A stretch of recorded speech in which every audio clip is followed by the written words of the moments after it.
കേസും കൂട്ടവും അവസാനിച്ചതോടെ രാഹുൽ മാങ്കൂട്ടത്തിൽ എം.എൽ.എ. ഇപ്പോൾ സ്വതന്ത്രനായിരിക്കുകയാണ്. ഇപ്പോൾ പിടിച്ചകത്തിടുമെന്ന് പറഞ്ഞ് CPM ക്രൈംബ്രാഞ്ചിനെ കേസ് ഏൽപ്പിച്ചുവെങ്കിലും ഒന്നും സംഭവിച്ചില്ല. ആരോപണം ഉന്നയിച്ച പെൺകുട്ടികളടക്കം പിന്നാക്കം പോയതോടെ കേസെല്ലാം അവസാനിച്ചിരിക്കുകയാണ്. ഇപ്പോൾ ഇതാ LDF മന്ത്രി പോലും രാഹുൽ മാങ്കൂട്ടത്തിലിനെ അംഗീകരിക്കുകയാണ്. CPM നേതാക്കൾ ഇപ്പോഴും മാങ്കൂട്ടത്തിലിനെ സമൂഹ മാധ്യമങ്ങളിലൂടെ അപമാനിക്കുകയാണ്. അപ്പോഴും മാങ്കൂട്ടം ഒരു ജനാധിപത്യ സംവിധാനത്തിന്റെ ഭാഗമാണ്. അത് സർക്കാർ അംഗീകരിക്കുന്നുണ്ട്. ഇപ്പോൾ വൈദ്യുതി വകുപ്പ് മന്ത്രി K. കൃഷ്ണൻകുട്ടിയുമായി രാഹുൽ വേദി പങ്കിട്ട് കഴിഞ്ഞു. മന്ത്രിക്കൊപ്പം പാലക്കാട് നടന്ന പൊതുപരിപാടിയിലാണ് രാഹുൽ മാങ്കൂട്ടത്തിൽ പങ്കെടുത്തത്. റവന്യൂ വകുപ്പിന്റെ പട്ടയമേളയിലാണ് അതിഥിയായി രാഹുൽ MLA എത്തിയത്. പരിപാടിയുടെ ആദ്യാവസാനം വേദിയിലുണ്ടായിരുന്ന MLA സംസാരിച്ചതിനു ശേഷമാണ് മടങ്ങിയത്. നിർബന്ധിതമായി ഗർഭചിത്രത്തിന് പ്രേരിപ്പിച്ചെന്നടക്കമുള്ള ഗുരുതരമായ കുറ്റം ചുമത്തി രാഹുൽ മാങ്കൂട്ടത്തിനെതിരെയുള്ള ക്രൈംബ്രാഞ്ച് അന്വേഷണത്തിൽ 2 മാസം പിന്നിട്ടിട്ടും പരാതിക്കാരിയെ കിട്ടിയില്ല എന്നതാണ് വാസ്തവം. രാഹുലിന്റെ പേര് പറയാതെ ആദ്യം ആരോപണം ഉന്നയിച്ച യുവനടിയും പിന്നീട് പരാതി പറഞ്ഞ ട്രാൻസ്ജെൻഡർ യുവതിയും പരാതി നൽകാൻ തയ്യാറായില്ല. ഇതോടെയാണ് CPMന്റെ ഗൂഢാലോചന പൊളിഞ്ഞു വീണത്. ഇതിന് പിന്നാലെ മാധ്യമങ്ങളിലൂടെ പുറത്തുവന്ന ഓഡിയോ സന്ദേശത്തിന്റെ ഉറവിടം തേടിയായിരുന്നു അന്വേഷണ സംഘത്തിന്റെ പിന്നീടുള്ള യാത്ര. ഗർഭചിത്രത്തിന് നിർബന്ധിക്കുന്ന ഓഡിയോയിലെ പെൺകുട്ടിയെ കണ്ടെത്തിയെങ്കിലും അവർ പരാതി നൽകാൻ തയ്യാറാകാതെ വന്നതോടെ ക്രൈംബ്രാഞ്ച് ശരിക്കും കുടുങ്ങി. പെൺകുട്ടിയുടെ വീട്ടിൽ നേരിട്ടെത്തി പരാതി വാങ്ങിയെടുക്കാൻ 3 വട്ടം IPS ഉദ്യോഗസ്ഥർ ശ്രമിച്ചെങ്കിലും നടന്നില്ല. ഇതോടെയാണ് അന്വേഷണം അവസാനിച്ചത്. ഇതിന് പിന്നാലെ സർക്കാർ പരിപാടികളിലടക്കം CPM നേതാക്കളുടെ മുന്നിലൂടെ വേദിയിലെത്തി രാഹുൽ മാങ്കൂട്ടത്തിൽ വീണ്ടും പാലക്കാട് തരംഗമാവുകയാണ്. ആ വീഡിയോ ഒന്ന് കണ്ടു നോക്കാം.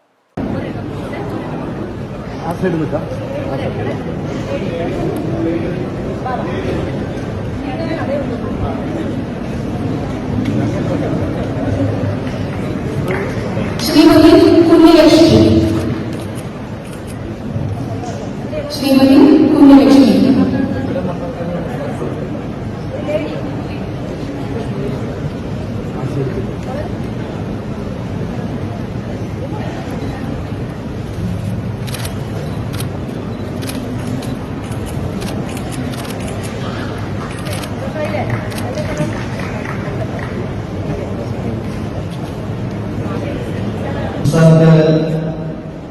കാലാകാലങ്ങളായി സംസ്ഥാനത്തിൽ ഭൂമിയില്ലാത്ത കൂടുതൽ മനുഷ്യന്മാർക്ക് പരമാവധി ഭൂമി കൊടുക്കുന്നതിനുള്ള നിരവധിയായ പരിഷ്കാര പ്രവർത്തനങ്ങൾ അത് ഐക്യകേരളത്തിന്റെ രൂപീകരണ കാലഘട്ടത്തിൽ തുടർന്നുകൊണ്ടിരിക്കുന്ന പ്രക്രിയയാണ്.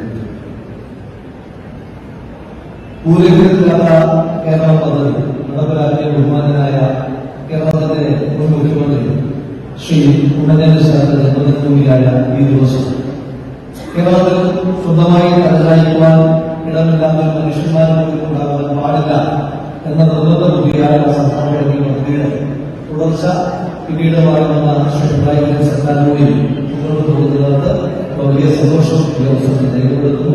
ഞങ്ങളുടെ സുന്ദരഗോപി അടക്കം നിരന്തരമായി പാലക്കാട് ആവശ്യപ്പെട്ടുകൊണ്ടിരിക്കുന്ന ഒരു പ്രശ്നം പട്ടയമില്ലാത്ത പ്രശ്നം കാലാകാലങ്ങളെ പതിറ്റാണ്ടുകളായി പല തലമുറകളായി ജീവിച്ചു വരുന്ന ഭൂമിക്ക് മുകളിൽ സുന്ദരഗോപി അടക്കമുള്ള പ്രദേശത്തെ ആളുകൾക്ക് അവകാശമില്ലാത്ത സാഹചര്യത്തിന് ഒരു പരിഹാരം പരിപൂർണമായി നടത്തുവാൻ എല്ലാ ബന്ധങ്ങളുടെയും സമ്മർദ്ദത്തോടെ ആ വിഷയത്തിൽ ഉണ്ടാകണം എന്ന് ആത്മാർത്ഥമായി ആശംസിച്ചുകൊണ്ട് ആഗ്രഹിച്ചുകൊണ്ട് ഈ പട്ടയങ്ങളെ എല്ലാവിധമായ ആശംസകൾ അർപ്പിച്ചുകൊണ്ടുവന്നു.